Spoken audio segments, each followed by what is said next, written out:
ជំរាបសួរបងប្អូនអ្នកស្រឡាញ់ការចិញ្ចឹមបក្សីថ្ងៃនេះដែរខ្ញុំចង់មកបង្ហាញការសង្គ្រោះ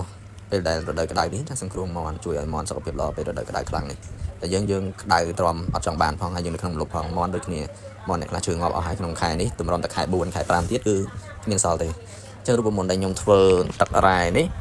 ទឹកអាយ៉ងនិយាយទៅយើងធ្វើទឹកដូចទឹកអូរ៉ាលីតអញ្ចឹងណាដើម្បីជួយកុំឲ្យមាន់បាត់បង់ជាតិទឹកក្នុងខ្លួនច្រើនយើងដាក់ទឹក3លីត្រជាមួយនឹងអំបិល2ស្លាបព្រាស្ករស10ស្លាបព្រាអាស្លាបព្រាកាហ្វេតូចៗណាហើយនៅចំបាច់ក្រូចឆ្មាពាក់កណ្ដាលមកចំហៀងក្រូចមកតមកកូរឲ្យសព្វឲ្យបាន2-3នាទីទៅហើយយើងយកទៅដាក់ឲ្យវាផឹកបន្តមកទៀតយើងត្រូវពិនិត្យមើលថាមាន់ដេកនៅកន្លែងណានៅពេលដែលវាស៊ីហើយអញ្ចឹងនៅពេលដែលវាស៊ីហើយវានឹងហុលកន្លែងដេកកន្លែងត្រជាក់អីបើវារកន្លែងត្រជាក់កន្លែងណាយើងទៅជួយចាក់ទឹកនៅកន្លែងហ្នឹងទៅចាក់ទឹកបន្ថែមមួយធុង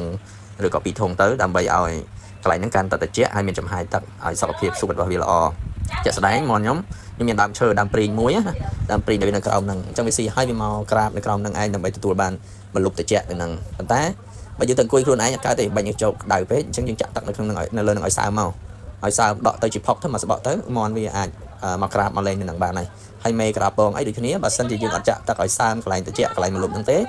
ពងខាស់ទាំងអស់ព្រោះវាអត់មានសំណើមនៅលើរោមរបស់វាទៅផ្ដល់ចំហាយទឹកឲ្យពងណាអត់មានតែប៉ុណ្្នឹងឯងក្នុងវីដេអូនេះអរគុណច្រើនសម្រាប់តាមដាន